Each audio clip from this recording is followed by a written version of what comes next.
पुनि बोल्यों मृदु गिरा सुहाई, जानि पिता प्रभु करऊं ढिठाई।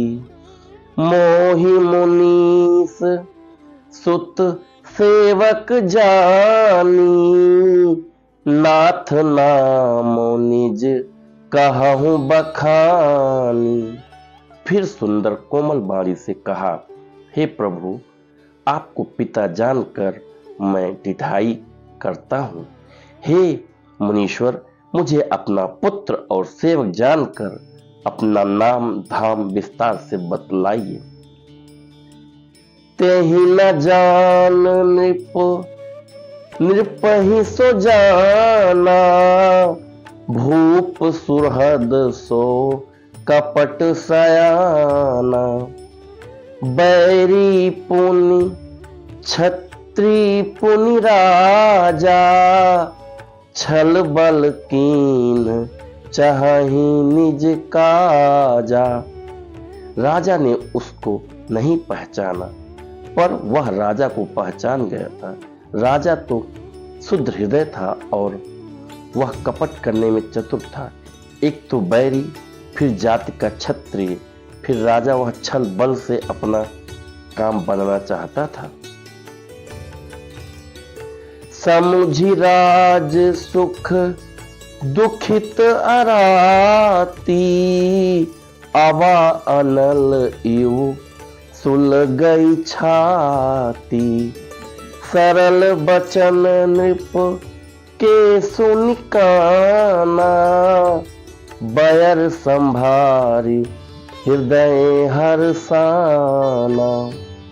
वह शत्रु अपने राज्य सुख को समझ करके स्मरण करके दुखी था। उसकी छाती कुम्हार के आवे की आग की तरह भीतर ही भीतर सुलग रही थी।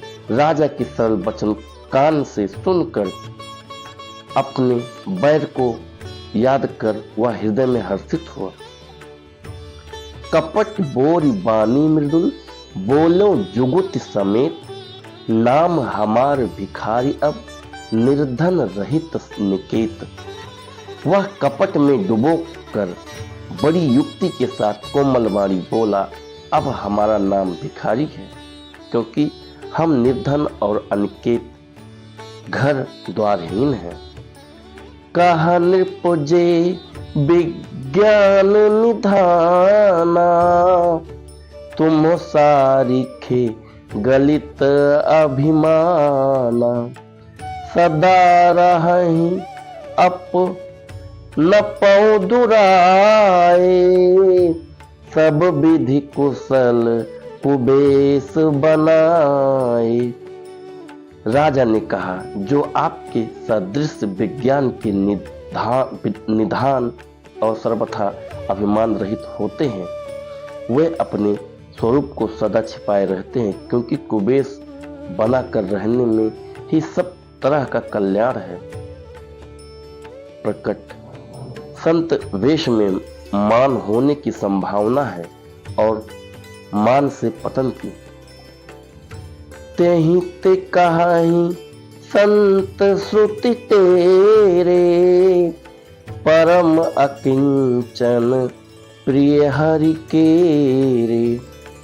तुम सम अधन भिखारी अगेहा, होत बिरंचि सिवहि संदेहा।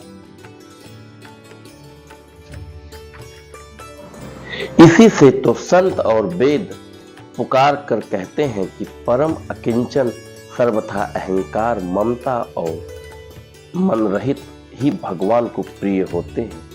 आप सरीखे निर्धन भिखारी और गृहहीनों को देख कर ब्रह्मा और शिव जी को भी संदेह हो जाता है कि वे वास्तविक संत हैं या भिखारी। जय सिया राम। तो मित्रों, हमारी आज की 5 चौपाई कंप्लीट हुई। कोशिश करिए आप लोग भी 5 चौपाई श्री रामचरितमानस की डेली पढ़िए। मैं हर रोज ये बोलता हूँ आपसे, कम से कम 5 चौपाई आप डेली पढ़िए अपने फैमिली के साथ, अपने परिवार के साथ। तो इसी के साथ मैं अपनी वाणी को विराम देता हूँ। जय श्री राम।